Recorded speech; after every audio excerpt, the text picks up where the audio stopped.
Hey, Stephen, Robin. I just wanted to go over the contract real quick. I didn't know if you guys are early risers or not.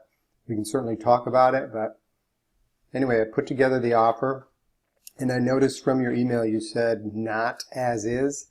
However, I want to make sure you understand the as is contract. This one is the most benefit to buyers, gives you the most flexibility, does not mean you have to accept the property in as is condition. However, again, it allows you during the time frame of the inspection period, which we'll put down 10 days, to essentially back out for any reason. So let's just keep going and see if you'd still like me to do that. We have the property address, the parcel control number, the legal description, what's included. These are in the template of the contract. I add the washer, dryer, and microwave.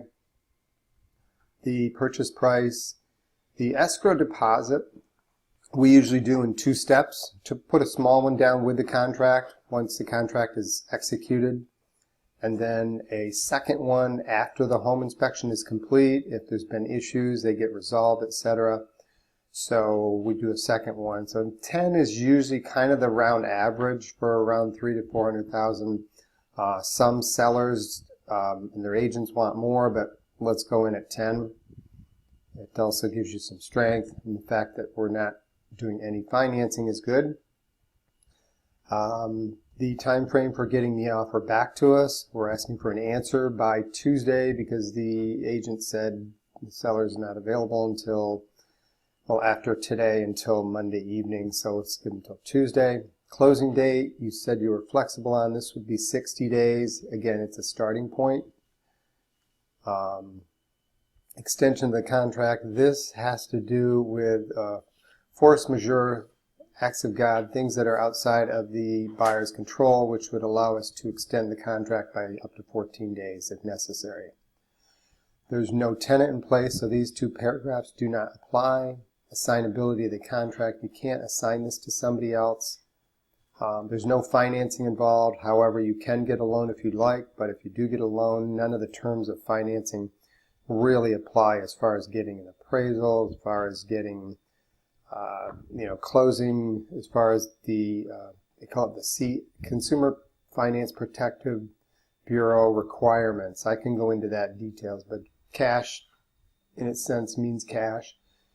We can talk about that if you were to get a loan, but I don't think that's what you plan on. This doesn't apply if you're not getting a loan. None of this does. Closing cost summary. These are the closing costs that are typically paid by a buyer. However, if you're not getting a loan, we're really talking about basically just any kind of prorations, the cost to actually close the loan with the title company, that's around $500. So it's very minimal closing costs when you're paying cash. Let's see, we asked the seller to pay for title insurance. In Palm Beach County, it's negotiable. Martin County, it's actually buyers who pay for their own title insurance. It's just a long-standing custom in Palm Beach County that the seller pays for it, and then whoever pays for it chooses the title company.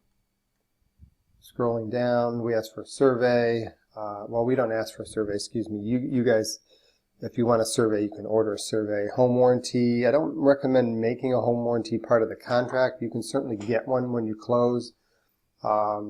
Sellers just end up subtracting that from what you're offering if you get one, if you ask them to pay for it, or you can pay for it and make it part of it. But there's really no reason to make it part of the contract. Special assessment. This is by a public body, not an HOA, this is not part of an HOA anyway. So it means if there's any special assessments, they go on the taxes. And the seller pays for those installments up until closing, at which point the buyer takes over and pays them. So any special assessments, we're going to find out during the home inspection period if there's anything at all going on with the town, with Tequesta, Jupiter, anything that's going to be done over there, if there's anything coming. All of these are just normal disclosures that are part of the contract. Radon gas is not any kind of a big deal here in Florida. Mold, your inspector will let you know if they see any evidence of mold and whether or not you need to have any further inspections. Flood zone, I checked it on the we have a tax service that provides what the existing flood certification is. Right now it's the minimum, so it's not a required thing. However, people do get flood insurance voluntarily. That runs around $500 for a year. And then on this page, it's the home inspection, which, again, just when you get this, read this part like right here. And it just tells you is at buyer's sole discretion. You just have to give them notice in writing by the end of the inspection period. And if you do give them notice that you want to cancel, you get your deposit back. We'll do a walkthrough inspection prior to closing. And that's to re-inspect for if there are any repairs that were required to be done.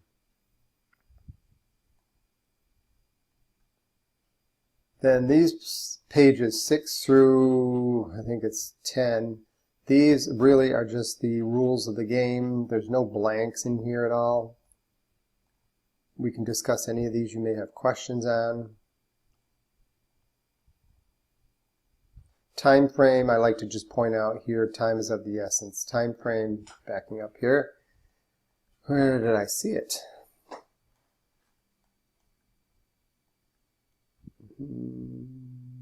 I must have passed it. Anyway, sorry, let me go back to that. I know I saw it. Time frame right here is calendar days. However, any time periods that end on a Saturday, Sunday, or national holiday shall extend to 5 p.m. in the next business day.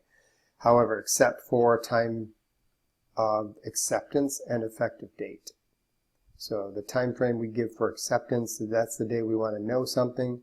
We have the 8th, and then the effective date is just the date that everybody signs, and notification has been given to both parties that it is an effective contract. And then there's no additional addenda.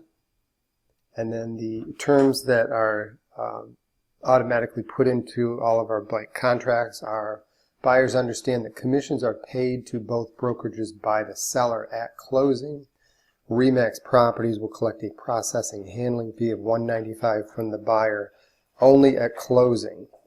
And that $195 fee does not go to us. It does not go to our brokerage. It goes to RE/MAX International.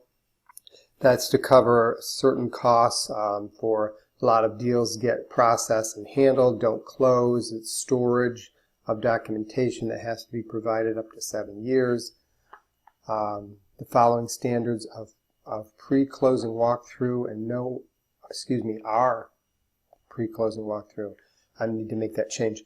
And make no reference to the current condition of the property. No pre-closing walkthrough will be done if the owner's personal property is in the home. The property will be cleaned prior to walkthrough. Seller is not required to remove nails and hooks from walls or patch and repaint. However, if TV mounts or other items are removed and holes are left, the seller will patch and repaint. Seller agrees to close out and pay for any open or improperly closed permits prior to closing. So that in itself is the contract. Again, I'm sure you're going to have questions, so once we have any changes made and you're ready to sign, then we'll send it back to you for digital signatures, so you won't need to print, sign, scan, and email. It'll be quick and easy. All right, thanks.